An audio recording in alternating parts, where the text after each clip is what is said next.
My name is Ginny, also known as 2/3 Lotus, everywhere on the internet.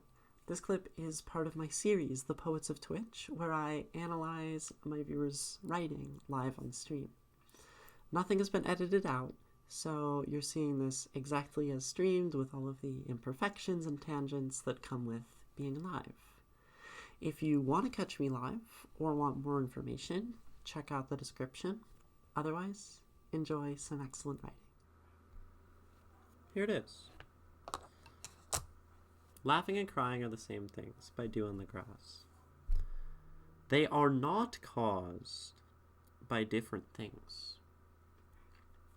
Sobs and laughter, both are born from the singular common epiphany that you and an individual are not all-knowing. The experience from which a critical epiphany spawns does not matter, nor will the experience itself be any more meaningful than the most mundane of hours spent in solitude. The epiphany is what brings color to memory and sound to picture. In this singular cosmic stretch of time spanning the unempty space between death and awakening, you have come to know that it is filled with only mystery, a concept so frightening and omnipresent that the mind exposed cannot functionally react. Our diaphragms shake. Our tear ducts overflow. Our heartbeats accelerate, and all those oft-controlled functions that we take for granted are surrendered to the boundless electricity from which our souls spring forth. Laughing and crying are the same action by dewonthegrass. Interesting. I like. So I mean, this has some heavy philosophical undertones, I would say. The epiphany of experience causing one an overwhelming reaction to the point where the only thing is to laugh or cry. I tend to believe this as well.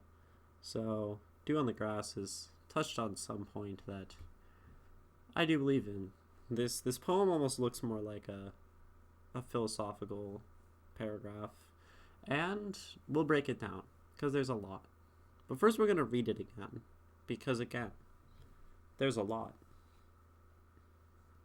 And this needs to be here. I just want the iPad to be in the right place. It's always so hard. Okay.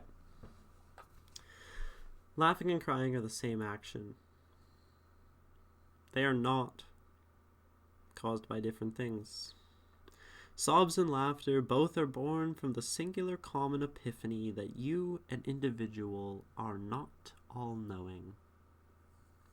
The experience from which a critical epiphany spawns does not matter, nor will the experience itself be any more meaningful than the most mundane of hours spent in solitude.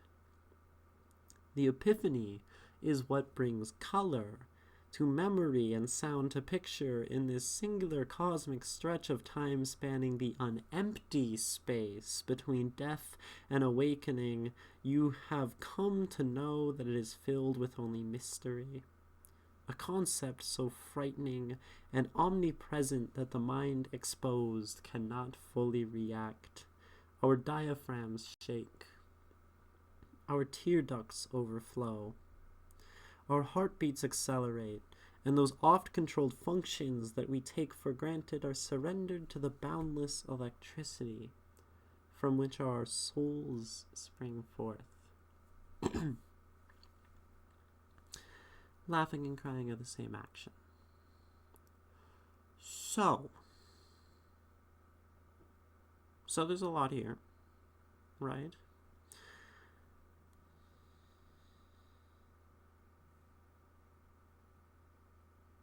That I know.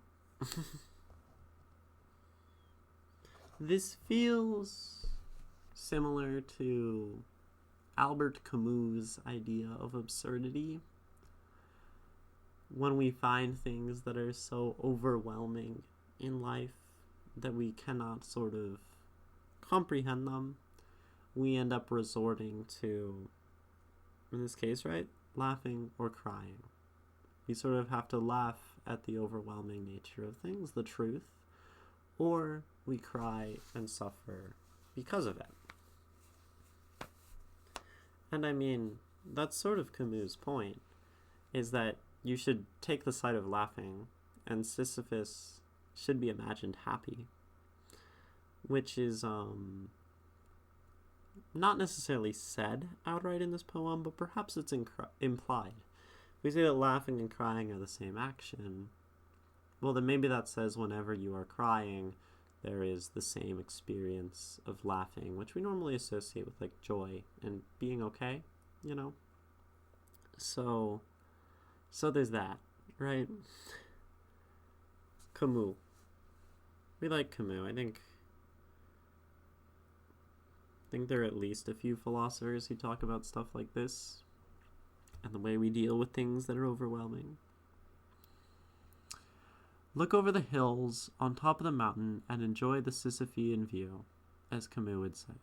Exactly. But let's look at the poetry of this, right? Sobs and laughter are born from the singular, common epiphany that you, an individual, are not all-knowing. So we are going to want to break down meaning, because if we want to break down a poem, we should break down meaning. And this one's more complex. So this says, sobs and laughter, perhaps the action more so than the emotion attached.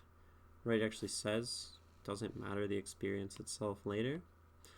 But the common epiphany that you, an individual, are not all-knowing. Right?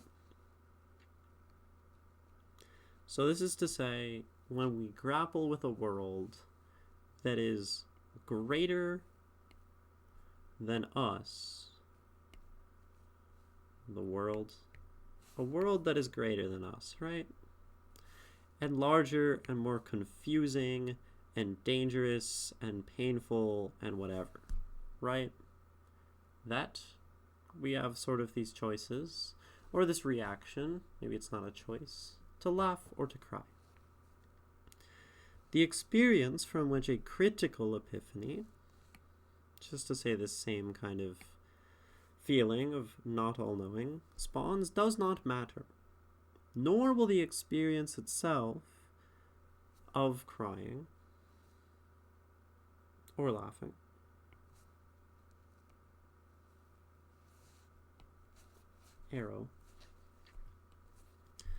be any more meaningful than the most mundane hours spent in solitude. This is interesting because then it takes a different sort of direction where this talks about meaning, right? Nor will the experience itself be any more meaningful. And this is likely talking in the sort of broad cosmic sense, right? Where you can cry, you can laugh, and regardless, you are nothing, right? It doesn't actually matter. Than the most mundane of hours spent in solitude. The epiphany is what brings color to memory and sound to picture. So, I mean, take this, right?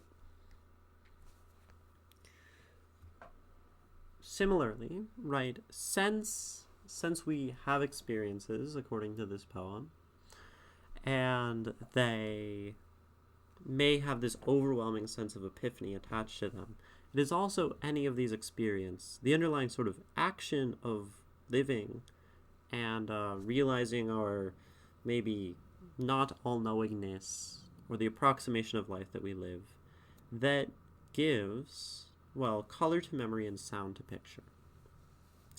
This could, for one, sort of relate to the idea of just kind of the beauty of life, right? beauty of life. A mind without color, a life that is gray and bland is not such a beautiful one. Of course, I don't quite compute this, not being able to have colors in my memories, or visuals at all, and sound to picture, which also kind of gives this feeling of synesthesia. Like, this reminds me of this condition, and that is where sensory connections sort of, overlap each other, right? And then you get things like color arising, or sound arising from certain colors or pictures or these kinds of things, or taste being associated with other things, right? People with autism generally have aphantasia. Interesting. I don't think I have autism. In general, their memory is moment-based, not so much sensory-based. Huh. Still don't think I have autism. But I've never looked at it. I mean, I don't know. I feel like lots of people sort of are just... Like, there's... I think one of the big ones that people self-diagnose for is autism. And I don't feel like doing that. Same with like ADHD. Not saying that it's that people don't have it. We're trying to invalidate it. Wait, you don't have autism? Do I give autistic? not as an issue, right? If I have it, it's fine.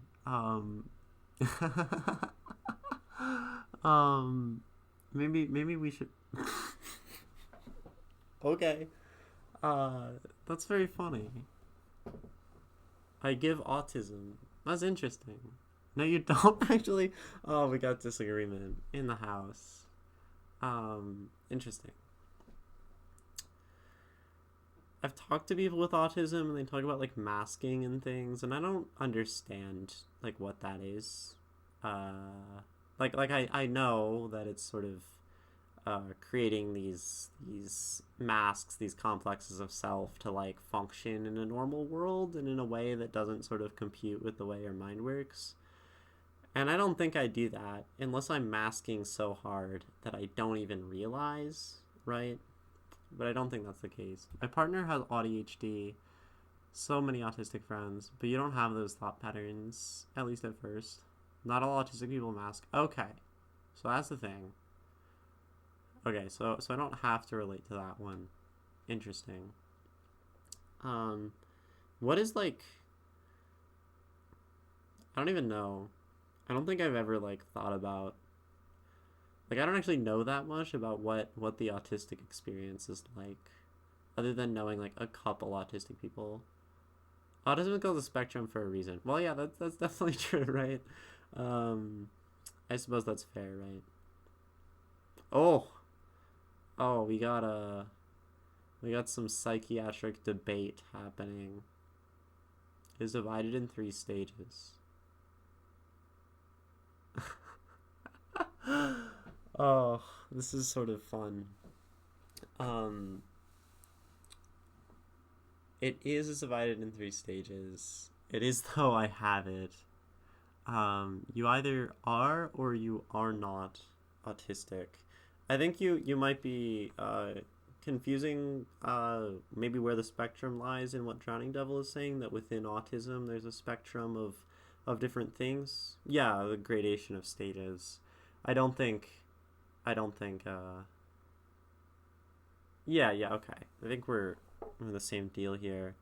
And admittedly, I think given the fact that autism is fundamentally a label on a set of experiences and symptoms and ways of seeing the world, then of course you are either autistic or not autistic, because that is just how the label works, right? That's how labels function. In the same way that you can label bipolar or not bipolar, but you can't be kinda bipolar, right? But people like to say that when they're feeling a little indecisive about things. It is because Autism Speaks uses the spectrum word to convey different ideas. I see. Saying that people can be mildly autistic, for example, and we are generally... Yeah, I mean, I think it's just a semantic thing at that point, because you can be autistic, but just on a side that has like less of these symptoms, or on like the lower gradation, as you said, right? But one could also kind of describe that as being like sort of autistic. So I think it's just like a struggle of semantics, you know? I think because I think we all know like these things. Um, like I think y'all I think you're agreeing more than you're disagreeing, and language is getting in the way, which it often does. Language is a very bad conveyor of thought, sadly. But don't get me started on psychiatrists, haha. It's concerning. I I actually tend to. Well, I mean, you heard my thoughts. I definitely lean in the Lana. Have I said Lana? Lana, the Lana direction of being more anti-psychiatry. Um, I dig therapy generally, but it also I don't dig like the rush to diagnose and medicate. Although I do support medication if people feel they want it and need it, and whatever. I mostly care about people having their own agency. It's fine if you don't pronounce it correctly. It's not a big deal. No, no, no, no, no, no, no, no.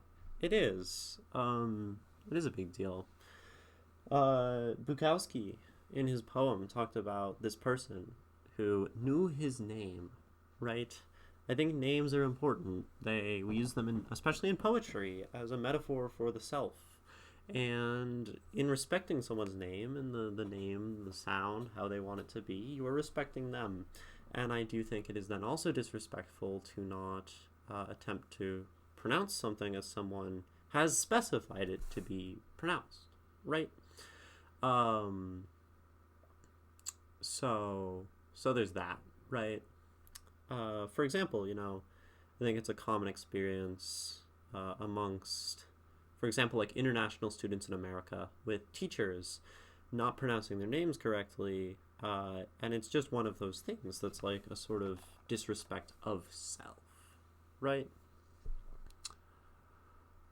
I'm not saying I hate medication. I'm saying I highly critical the psychiatric metaphysics. Okay, yes, absolutely.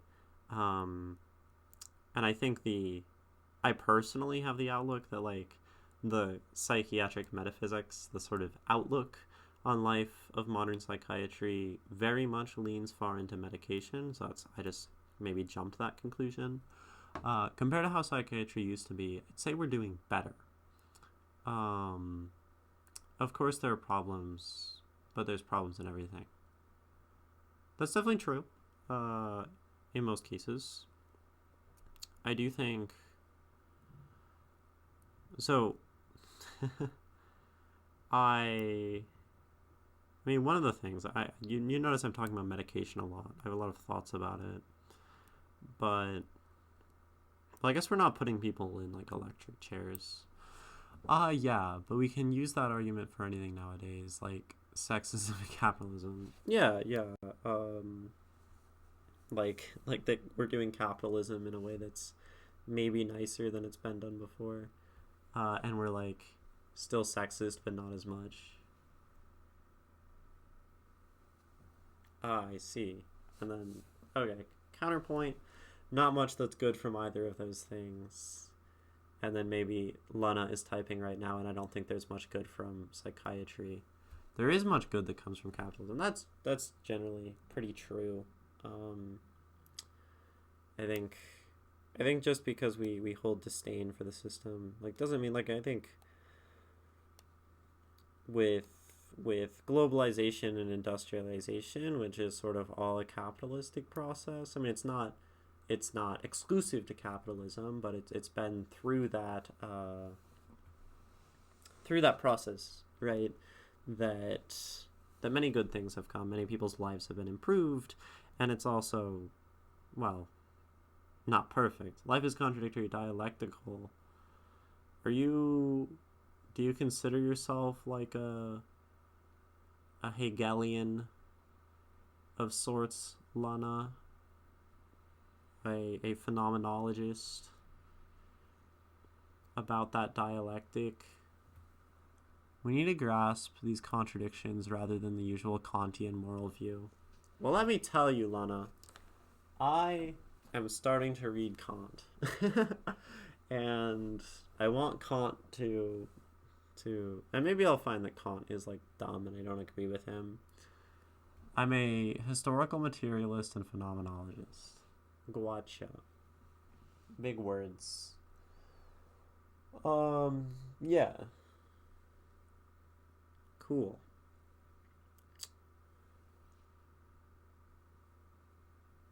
I have a friend who's really into Hegel. A design analyst, as they say in academics law. Well, I'm not big on academia myself. I dropped out of college. I don't know if you're like in college or actively a scholar. I'm certainly not. I read poetry on the internet. Anyway, historical materialism is Marx uprooting Hegel. Okay, I see. I just realized we're still supposed to be doing Dew's poem. Yeah, we are. So, Lana, I said this like half an hour ago. If you want to derail me, just talk about philosophy. If I knew more about philosophy, I'd probably be talking about philosophy on the internet. Except I'm extremely poorly read, even worse in terms of philosophy compared to poetry, and I'm not well read in terms of poetry.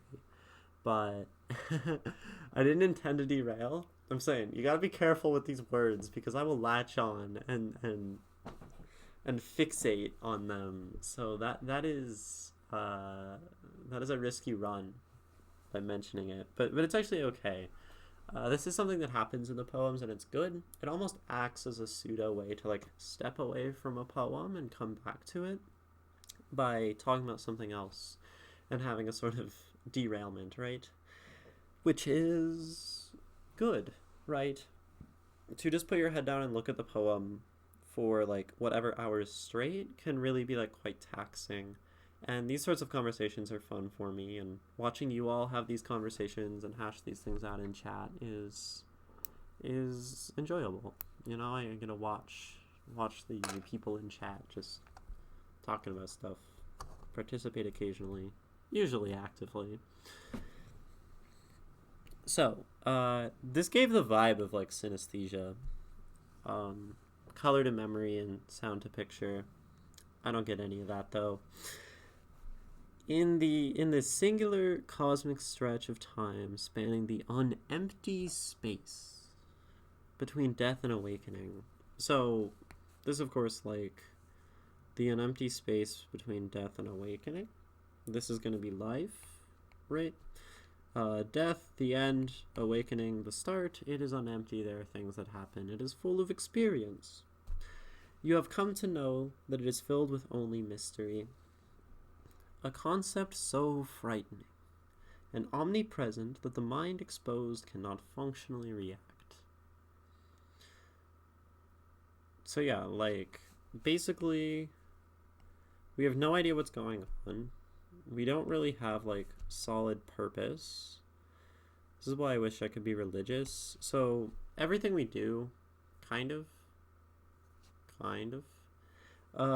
is just a way to deal with the mind suffering through the mystery and life that we live in, right? People look for the meaning of life. They look for it in gods and idols and money and the Sigma grind set and smoking lots of weed or doing psychedelics. These are all ways that we try to find purpose and understanding of the world. But of course, at least the assumption here in this poem is that the mystery is omnipresent. We are fundamentally not all-knowing, and this is why we try to fill the space, right? If we do not fill the space, if the cracks break, if we see Camus' absurd, right? The absurd is seeing all of this, according to Camus. Then We have to react in some way. You've been spotted smoking lots of weed. And you said, yeah, I'm verbose as hell. I apologize if the conversation sounded presumptuous. As said, it is hard to convey ideas without intonation. Oh, of course. And no worries, I think this is not the space for having like productive philosophical conversations, although it is fun to just like throw ideas at chat and see chat throw ideas back. You said haunt, Running Devil? Are you saying haunt to me and the whole idea of filling life against the omnipresent struggle that we live in? Because I can definitely break that down more, because understanding is fundamental to understanding a poem, and if you don't understand, if anyone doesn't understand it, I want to make sure you are all along with me, side by side. And sometimes I say strange things as I get into the philosophical headspace. Confused by the sudden weed thing? Oh, I said it. I was talking about the ways we find purpose in life. And one of them was smoking lots of weed. I was saying smoke lots of weed, take psychedelics, have a religion, get money, be on the Sigma grind set, make art. All of these are pretty much just like, I guess, copes, I would call it. Copes, COPES. Literally like ways we cope. And there's not like something bad about coping. Finding any way to have our mind parse the world in a safe way against what is fundamentally very confusing. You must have zoned out for a second because I did not catch that. Yeah. So basically, this idea, right, you have come to know that it is filled with only mystery. Life is mystery. And we try to find a way to like understand that mystery in life. This is why people take to religion.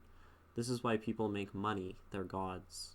This is why people do art. This is why people, like I said, smoke lots of weed and take psychedelics.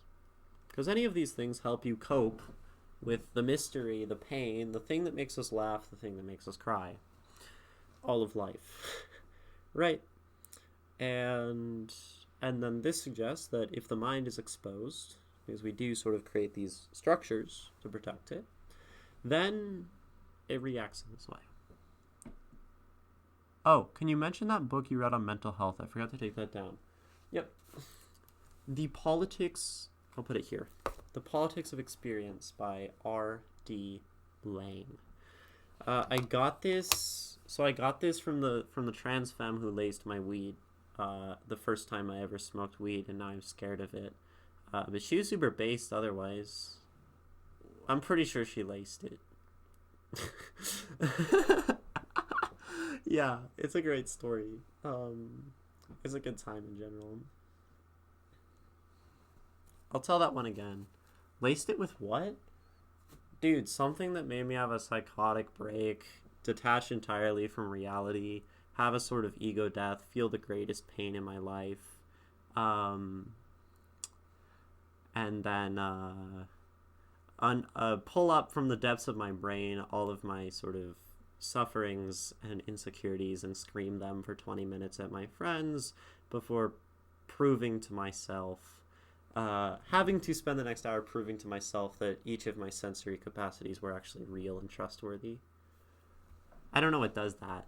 I'm not gonna ask her exactly. No, she's based. She gave me this book. I have a picture of her. It's on my wall. This feels like a Stockholm Syndrome type thing. I need to pee. I'm gonna do another ad break, and then we'll come back and talk about the last stanza of the poem, or the last line. I'll be back.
Drowning Devil, you think my definition of based is skewed?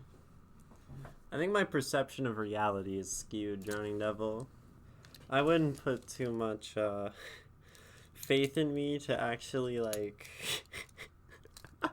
have intelligent and measured things to say about the world. So honestly, just don't worry about it too much. Nah, she's based as hell. She's like a political organizer and stuff. And I didn't get SA'd, so that was good. Like, if she laced it then SA'd me, not based, right?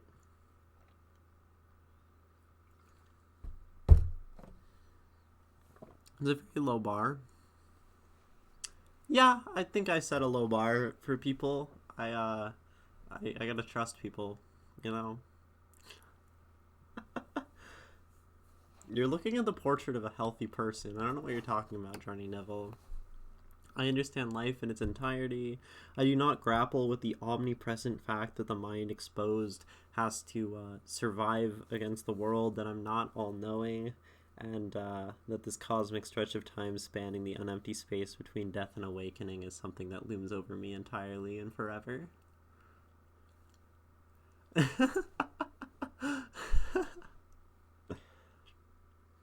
Portrait of health, portrait of perfection. Ginny Lynn. Thank you. Our diaphragms shake, our tear ducts overflow, our heartbeats accelerate, and all those oft-controlled functions that we take for granted are surrendered to the boundless electricity from which our souls spring forth. So, this says these are sort of actions that are going to happen in both crying and laughing. Our tear ducts overflow, our heartbeats accelerate, right? Crying with tears, heartbeats accelerate, diaphragm shaking, and it's either laughing or like making crying sounds, whatever you call them.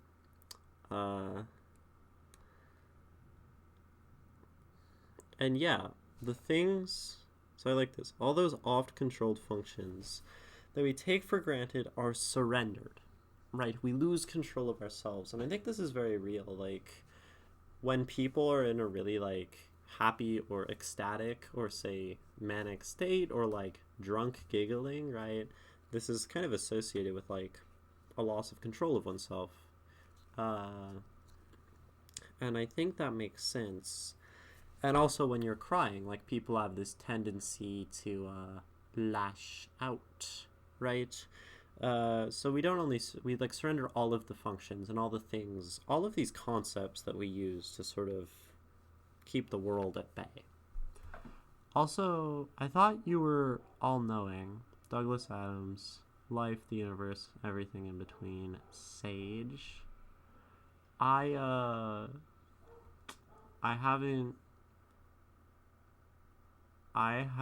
read Hitchhiker's Guide to the Galaxy, like, in 7th grade, and I kind of forgot what happened, so don't really know, actually. The dogs are barking, sorry. Anyway, so all of this stuff happens, right? And then the fundamental kind of hypothesis of this poem is that they, you know, all spring from the same place, that underlying electricity. The Trilogy of Four, I read it so many years ago. That was a rooster. I remember so much. It marked my teen years. Yeah, so I have the Ultimate Hitchhiker's Guide to the Galaxy, like with like the 3 books in it or whatever, and I think I read like the first book, right? And I think I enjoyed it, but I also wasn't really like reading a lot at the time. I go through bouts of reading, and I read it in a non-reading bout. I was like, this is the equator. I am back home. Sounds about right. 4 books is a trilogy of 4. Okay, this honestly makes perfect sense. High Caliber, how are you? You seem like you typically have the energy that you bring to our chat. Have you had coffee or sugar in suitable amounts today?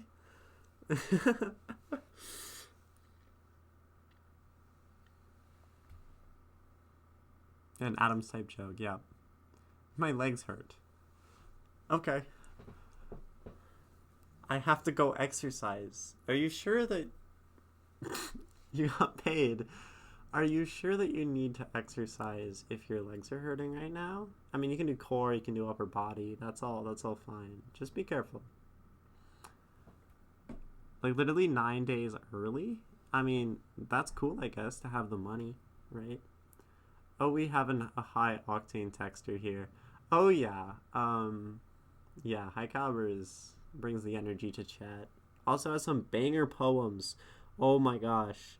I Dropped My Phone was so good, and that one will be up on YouTube I think in a couple days with it scheduled. So definitely Lana, there's a bunch of Cali there's a bunch of Cali poetry in, what is it called? Teapot. In this playlist, if you want to check out this person's poetry. And anyone else. Drowning Devil has work in there. I don't, I guess, but there's all sorts of different people from our chat. Oh, Cute, of course. So, it's funny. I describe, like, so many things as cute. And I'll just be like, oh, cute. And I don't know how you have the same expression that I use, and then, like, also the philosophy and anti-psychiatry tendencies, and then, like, all this stuff, and the poetry. I don't know. There's like a similarity happening here, I feel. The bipolar, right? That one too, forgot about that. Maybe it's just bipolar people. Double Ginny? Yeah, it's like Drowning Devil and Arson Asher. my trans mask poets, that's about all you have in common, actually. Mine is more like, oh, cute. Is that a boring version? Wait. It is not a boring version. I'm Latinx. I'm dramatic and loud. Okay, I see. That makes sense. Mine is more... Oh, wait. You guys, I've been praised enough. I feel way too loved. I require a slap on the wrist to stop me from munching on my favorite novel. High Caliber. You've been a bad boy, High Caliber. Do not munch on your favorite novel. There you go. You're not the same. I know you're not the same. Well, in the same way that I'm not the same as Lena. You're also Latinx? That's wild. You're saying OMG? Hiya. Abrazo desde Brazil. OMG! All caps. I think Raymondu is Chilean. I mentioned them earlier. So there's like quite a few of y'all here. I dig it. I like that my audience is very international. In fact, my French is replacing my Portuguese. Me quedé en México casi un año. Lived in Mexico for a year. Soy profe de español en Rio. Oh, you lived in Mexico for a year, maybe. You teach Spanish in Rio. That's very cool. Y otras cositas. And other... I don't know what cositas is. Maybe is that classes?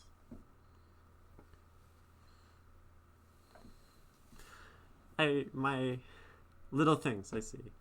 I know some Spanish, but not very well. I really want to learn Latin and then put together like all the Romance languages. I wish I could read other languages. It's fun. Soy Dominicano y Puertorriqueño. Dominican, Puerto Rican. Neat. I'm white. I'm American. Thoroughly thoroughly white.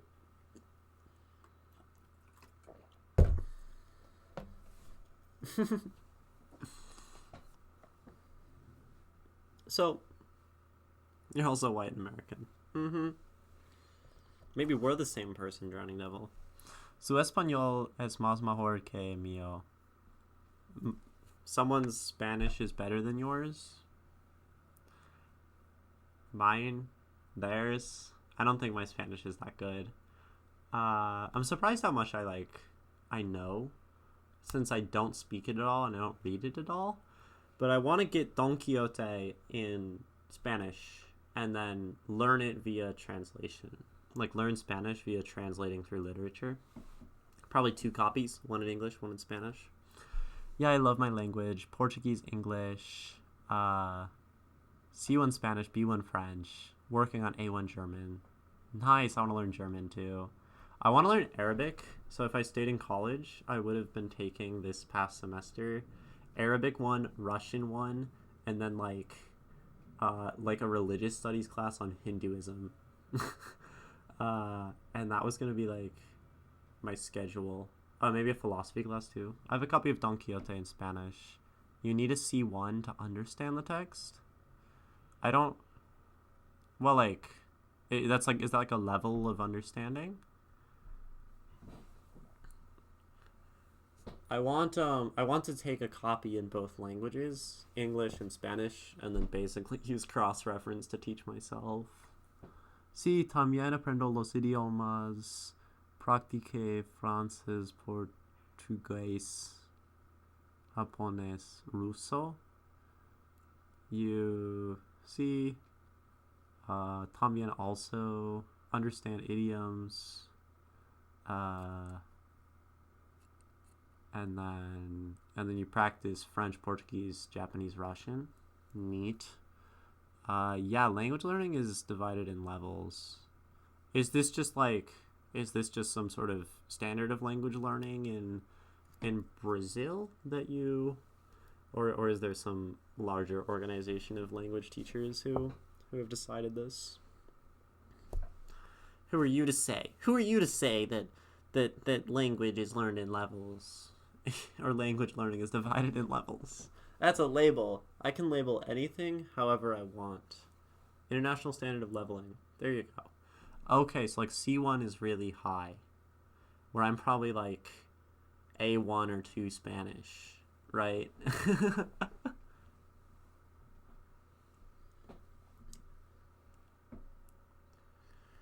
You have to be right back. No worries, High Caliber. Leave, return. This is the best thing. I label every language as hard. Yep, you're probably around A1, A2. Yeah, I don't. I learned some in high school and then just have really good retention and like understanding, I guess, intuitively of like grammar and stuff. And I love linguistics and the way words go together and the way you can communicate without quite knowing what the other person is saying, right? So I sort of fill in the gaps, the words I know, figure out the point, which I think is maybe the most useful skill one can have in learning languages, right? I'm the exact opposite. No worries. We're all different. It's dialectic or something. Fucking Hegel. Oh my gosh. Best viewers, free viewers? Oh my gosh, I'm just gonna buy so many viewers right now. Thanks for sending a message in chat. I'm gonna buy your fucking viewers. How do I delete this? Dude, go away. I can't select it. Oh well. I'll just stay in chat. Cali, quiero escuchar tu portugués. You want to teach them Portuguese? You can teach me Portuguese. Though I am good with my context clues. Yeah, okay, there you go. It is dialectic or something. Is the way I end conversations all the time. yeah. It's the dialectic. It's a cop out. I'll teach you a word that only exists in Portuguese. Okay. Fuck, we're getting derailed again. Yeah. It comes with a short song though. Okay, one sec. You follow pulso de Português. I don't even know what any of that says. That doesn't look like Spanish. Some of it looks like Spanish because it is a feeling. Interesting. Yeah, we were super derailed in this poem, but it's kind of fun. We'll talk about the poem in a second. Nada mal, meu mal. Oh, nada mal, meu camaradia. Not bad. Camarada. I don't know what that means. The word is saudade. Ever heard of it? No?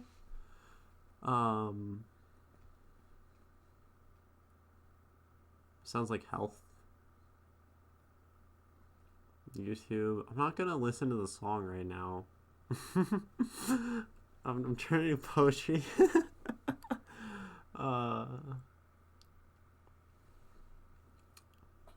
Sometimes, like, admittedly, can we please get... Okay, we can get back on the poem. Let's get back on the poem. At least for a bit. Yeah, watch it later. Okay. Yeah, this is gonna be a great VOD. Okay. We take for granted... Okay, all the things we take for granted are surrendered to the boundless electricity from which our souls spring forth. Right? So this is saying, like... that it all goes back to the same place. Right? No matter whether we are crying or laughing, not only is it the same sort of biological process, right? Diaphragms, the overflow, but it's also the same sort of mental process, is that those pains that we feel manifest from the same way, or the same things, right? It's I don't think the message is all that complicated, right? But maybe we can ask about, like, the point of writing a poem like this, because in some sense reading this poem gives me a sense of reassurance, and it's very, like, calming. I'm like, what? It's all these big words. But I've also described Charles Bukowski's poetry as cozy. So, you know, you win some, you lose some. Reassurance is how this poem makes me feel. Because I do feel the point is to say that, you know, a lot of this is very above our heads. There's a lot of broad scale things happening in the world. This is my toxic positivity. And we can react with tears, we can react with laughter, but they're kind of the same thing. And in a way, since none of it really matters, and the way we react is just two sides of the same thing, like, maybe it suggests that we ought to, like, move forward positively and laugh more, right? I'm not sure if this is at all in the text, right? This is purely, like, my maybe artistic contribution of the analysis here, right? To include our own ideas and say, well, this is what this means to me, right? Laughing and crying are the same action. They're not caused by different things. Sobs and laughter are both born from the singular common epiphany that you, an individual, are not all knowing. Right? It really says that all of our, like, nonsense emotion that happens in our head, all of this is fairly insignificant. This is how I think the poem would probably describe it: insignificant. Right. And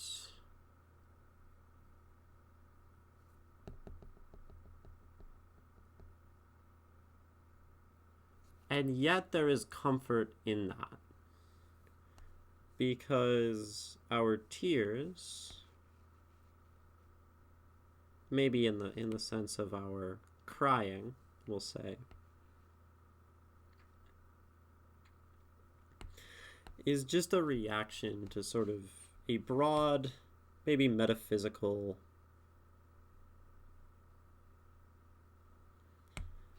truth.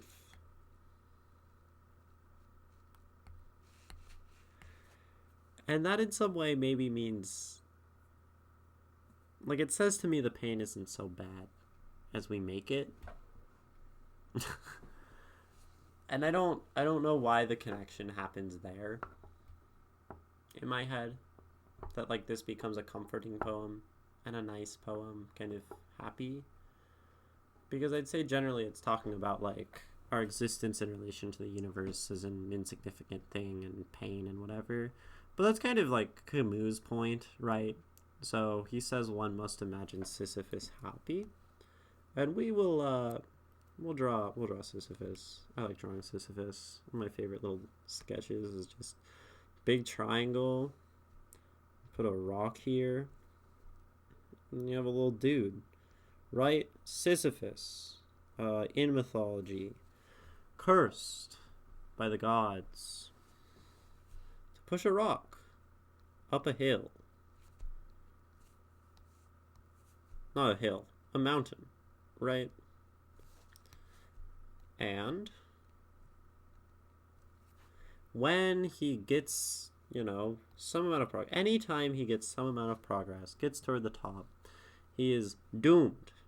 He is destined to drop the boulder and have it fall all the way back down. Right? This morning I was practicing freestyle rapping and I was talking about Sisyphus, completely unrelated to the poem, other than the relation to Sisyphus. And then I want to get into rap. White girl rapper. We need more of those, right? So he falls back down, and Sisyphus is left, like, laying here, rolling down the mountain, like, damn, I just dropped my rock. And yet he gets up, and he does it again. This is the myth of Sisyphus, right? And Camus has a book called The Myth of Sisyphus that, well, the beginning of the book asks a question. It doesn't ask a question. It says, basically, the only true question of philosophy is that of suicide. Whether we should live or we should die is, like, really the only thing you have to answer. Because if you do that, you just keep living, right? I wonder if one could write some kind of tragic love story about if the boulder was made a person. Sorry, that's random. Well, I don't think it's random. And I think that inclination is exactly the kind of thing that Camus would love. And that maybe this poem would love, in fact. Because Camus ends his... So, Camus goes to talk about how we are Sisyphus in our lives, and everything we do, this is us, is simply pushing boulders up the hill that are destined to fall. Now, that kind of means anything we pursue, but he's not saying you fail at everything you do. He says that, really, we live in a sort of experience that is inescapable. We're never going to find meaning, right, in life. We're going to keep searching for purpose in, as we said, gods and the Sigma grind set and psychedelics and weed and already said religion and all these things and art, all of this, right? He says that this is what we do. And in all of these things, we will never find meaning. But he comes to the conclusion, to the end of the book. I'm going to spoil it. I'm sorry. One is the last line. I have not read the entire book. I just, know it well. One must imagine Sisyphus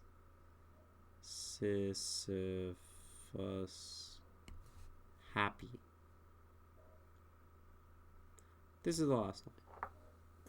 And one must do this because kind of if we are Sisyphus and we continue against the struggles of life, the failure to find belief in meaning in things, be it, love, right?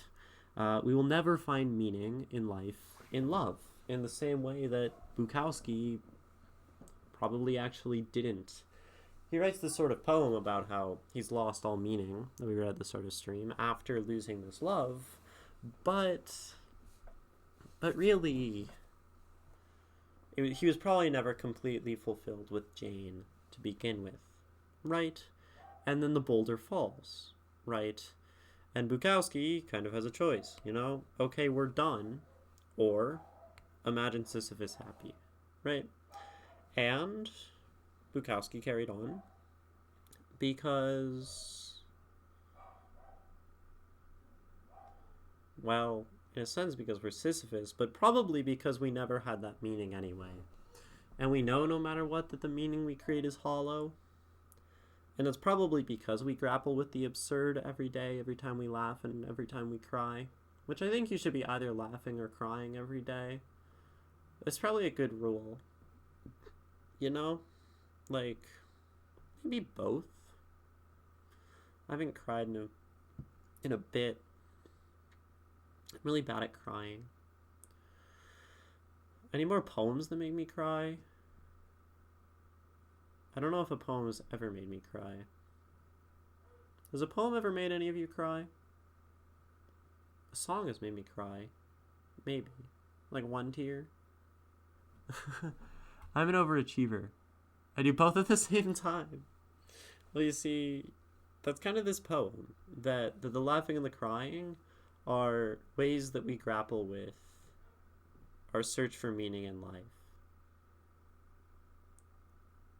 And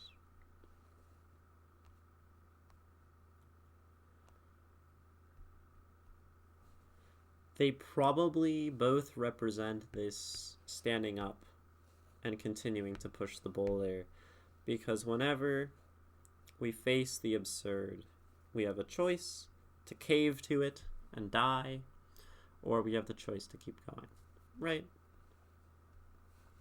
Even in our meaningless existence between death and awakening, as Dew on the Grass says, right?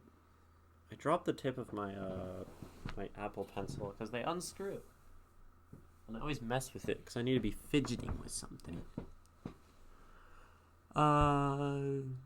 I've never had a poem make me cry. Yeah.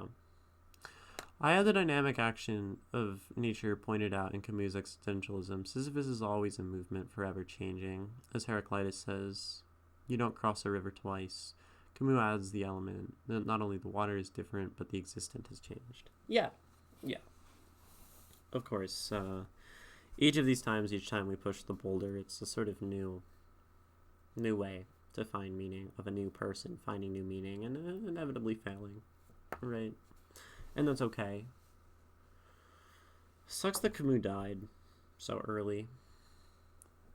This dynamism is fundamental to undermine the labels and positivistic nature of the hard sciences.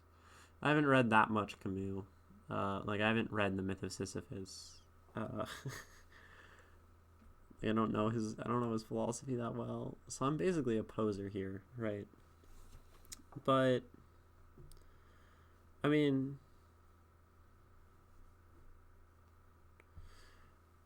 I think if the poem is describing something so inextricably linked, right, to all of this, I feel it has a sort of similar conclusion, right? I mean, actually, this last line is probably the most insightful.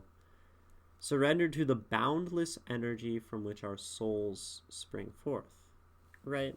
So this boundless energy, no matter what, it does not end.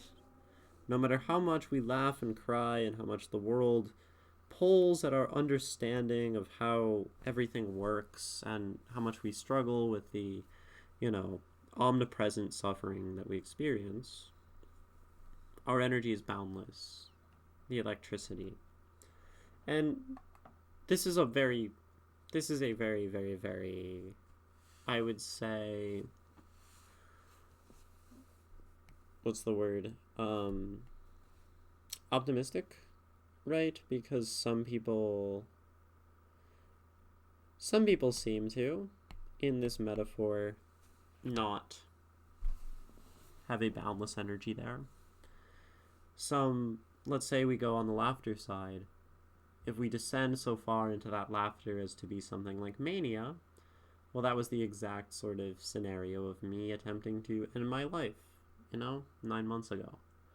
And similarly, people can fall so far into the crying, fall so far into the sadness that the exact same thing happens, and then suddenly it is no longer boundless. It is fundamentally bounded. Within life, though, perhaps boundless, to keep pushing the stone. It's boundless until it's bounded, We're alive until we're dead. As I've read elsewhere, the 20th century is the age of being man, woman, gay. The 21st century is the age of becoming. Existence is a state of flux. That's why identity politics is so hot right now. We're going through a crisis of comprehension. Yeah, because old people are attached to being, and young people are all about change. Not change of, not just change broadly, but, a change of self. Trans people. Those trans people trying to change their genders. Yeah, I think that's fair. So, as a poem, like, this at least interests me in that it has been presented as a poem. I mean, I guess it's free verse, right? There's definitely no rhyming. There's not really lyricism. I guess there is, in the extent of sort of the beauty of some of these descriptions. I think there's like very, very good descriptions of this, and it's done in a very simple and straightforward way, right? Starting at that point of laughing and crying and sort of working backwards to broader suffering, all-knowing, whatever. Like, I think it's well laid out.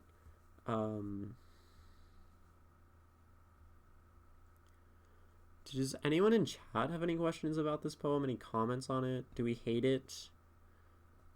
I love when people hate the poems, mostly because no one has hated the poems yet, and I really want someone to say, I hate this poem. It's bad. I don't like it. Because that's, like, actually is an interesting conversation. Or if we like it, we like it. Or just have any comments. But mostly, I think it's effective, right? I don't know if it's the kind of poetry I write. Well, it's definitely not the kind of poetry I write. It just tends to make it harder to critique.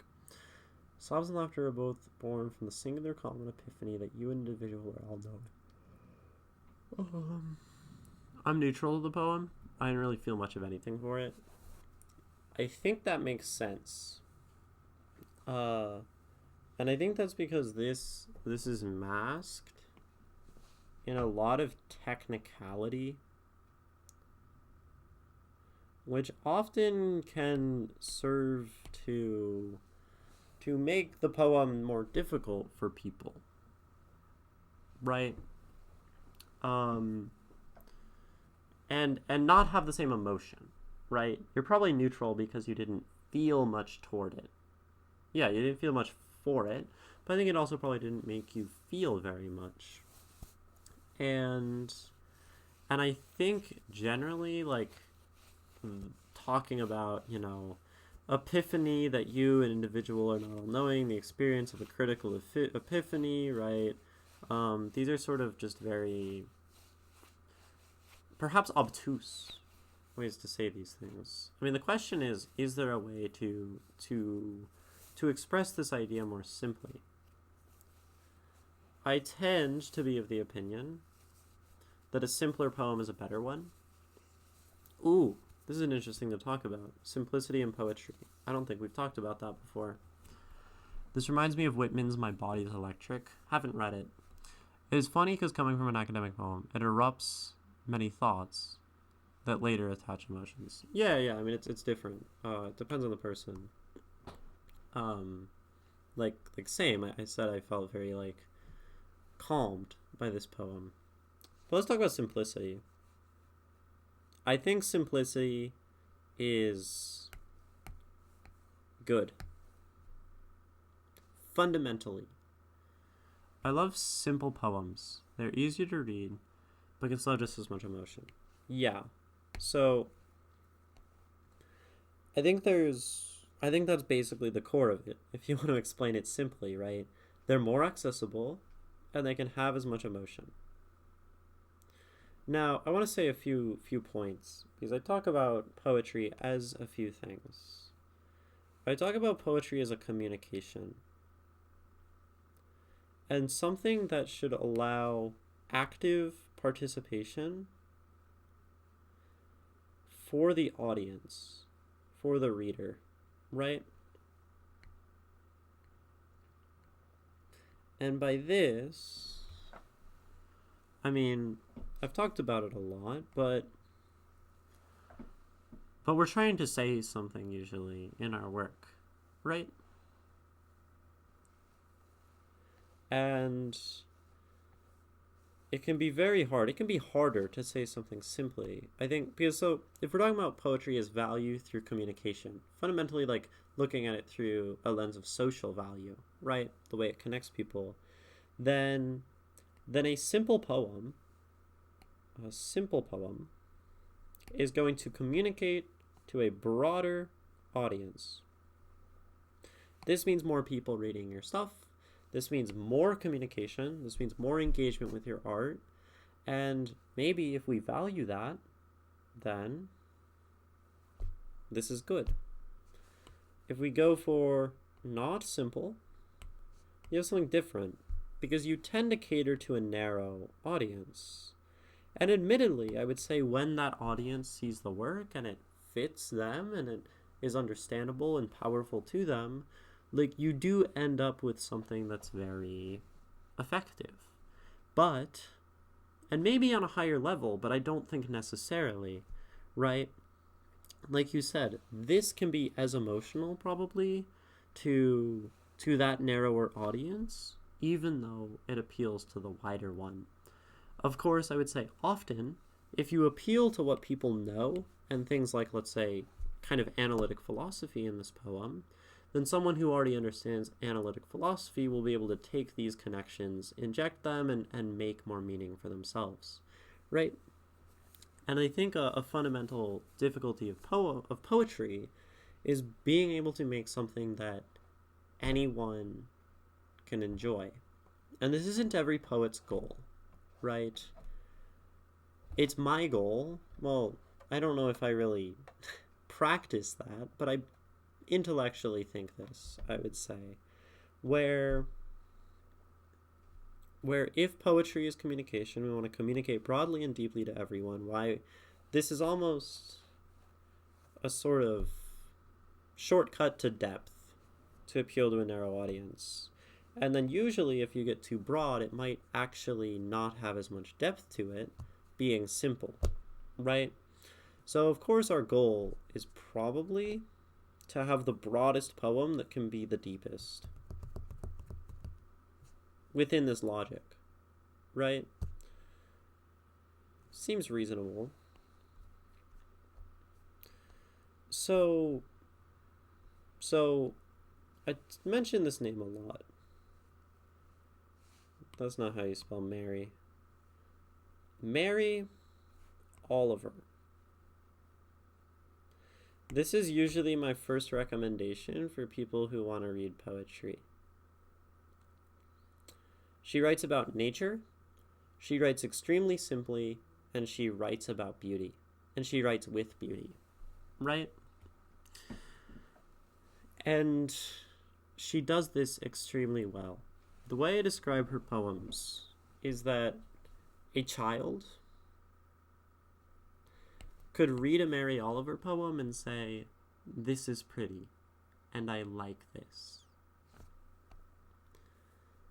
And an adult coming back, maybe even the same person later in life, no matter what, through their changing and evolving experience, will likely find new meaning and engagement in a Mary Oliver poem. This is the impression that her writing gives me. And if we look at someone like Bukowski, he cuts his audience down a little bit. Because nature, everyone understands nature. Unless I guess you've been living in like a brutalist concrete city your whole life and haven't seen a tree. But most of us have, right? Bukowski talks about, I guess as a contrast, the life of the city and the life of the artist and the struggle, which makes him very popular amongst artists, right? If we're talking about narrowing to a niche and having them appreciate your work more, right? But we need a pin. Yep, you're so right. But let me read these. Little Prince. I want to read Little Prince because I've heard things like that about it. Let me change the pin. Yeah. Hi. Let me go back. I think simplicity is the okay, wait. Back again. I think simplicity is the first job when we start to write poems. People go over the top real fast. I went over the top real fast. And admittedly those are still some of my favorite poems. I very much enjoy kind of the technicality in things that I write. Okay, is it unpinned? We are currently reading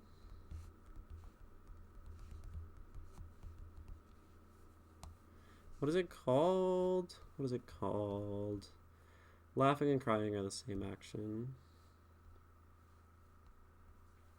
Laughing and crying are the same action by Dew on the Grass.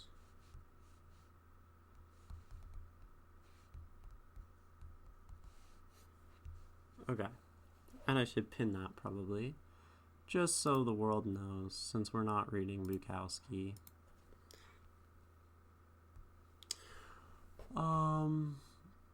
Okay.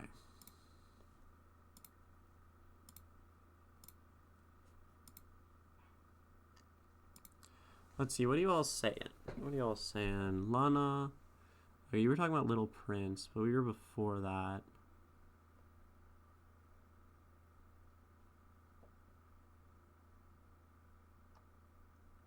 I think most of my writing is pretty simple, Drowning Devil. Yeah, I think I agree. And I also like your writing, so wait, that's the wrong one. We're supposed to be here. Okay. Yeah, Little Prince is my prime example of this type of writing. I use it a lot with my students. I need to read that book. I didn't say I did it either. All my early poems are an outpour of emotions. Yeah, no, my very earliest poems hide behind a lot of, I would say, structure. I don't think I've written very many genuinely emotional poems. Maybe The Fate of Flowers, a poem of mine, is one of my most emotional. And you can't write a complicated poem to save your life, Drowning Devil. That's fine. That is very much fine. I definitely read a very complicated poem in an open mic on Wednesday, and I kind of felt bad about it.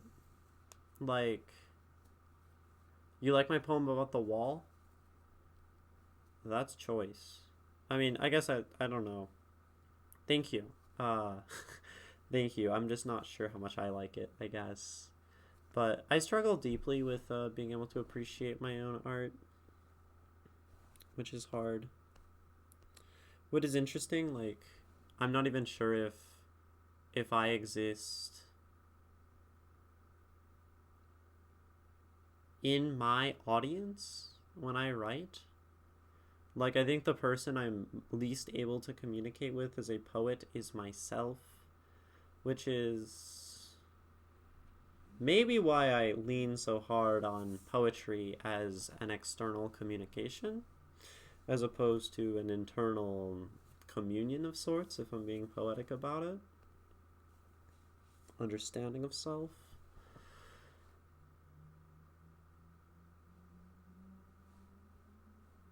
But yeah, read Mary Oliver. I don't know.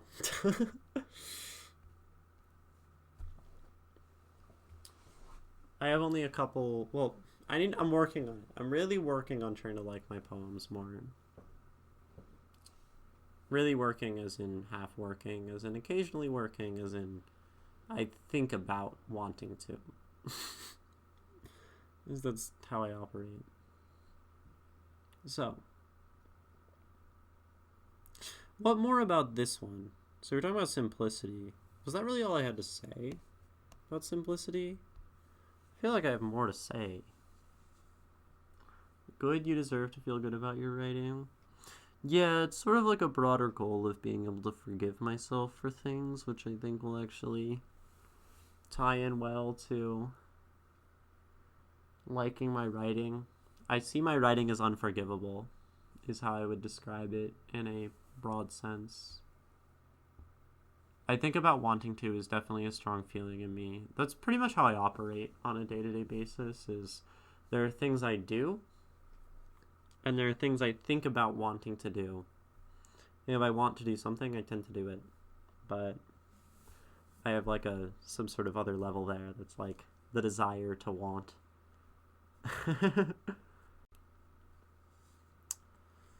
Chasing. Treadmills. Not quite hedonic, but everything's a treadmill in the same way. I don't know why we don't use the treadmill for more things. Like, the hedonic treadmill is great for talking about stuff, but I kind of think everything is a treadmill. Just running forward, endlessly staying in place. Should I just read this poem again?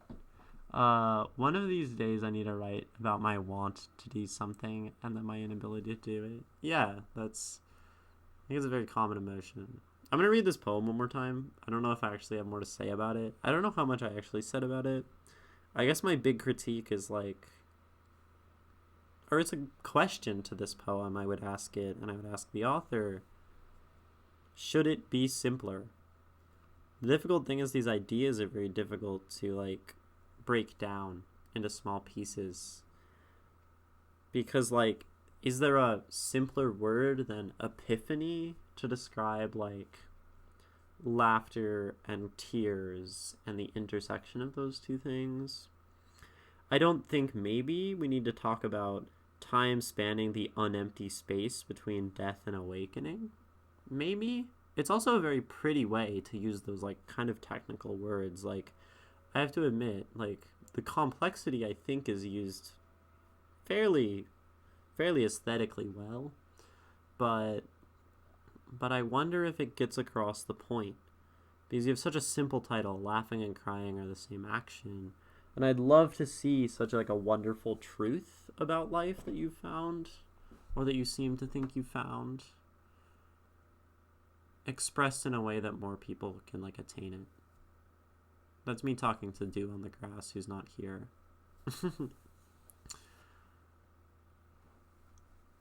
Although as much as I like short work, I feel I should delve into some of their ideas more. Though I suppose I could find a few specific words to get across the idea. Yeah. I'm gonna read this poem one more time. I think that's like my sort of critique. It's sort of weak. My analysis has been mediocre today. Let's not deprecate our own art, Ginny. We're trying to be better about that. That's improvement. Laughing and crying are the same action. They are not caused by different things. Sobs and laughter both are born from the singular common epiphany that you, an individual, are not all-knowing. The experience from which a critical epiphany spawns does not matter, nor will the experience itself be any more meaningful than the most mundane of hours spent in solitude. The epiphany is what brings color to memory and sound to picture. In this singular cosmic stretch of time spanning the unempty space between death and awakening, you have come to know that it is filled with only mystery. A concept so frightening and omnipresent that the mind exposed cannot functionally react. Our diaphragms shake. Our tear ducts overflow, our heartbeats accelerate, and all those oft-controlled functions that we take for granted are surrendered. to the boundless electricity from which our souls spring forth. Laughing and crying are the same action. By Dew on the Grass. Thank you for submitting. Thank you for watching. I encourage you to check out the rest of the series, follow if you enjoyed, and stop by Twitch if you want to share your own work. See you there.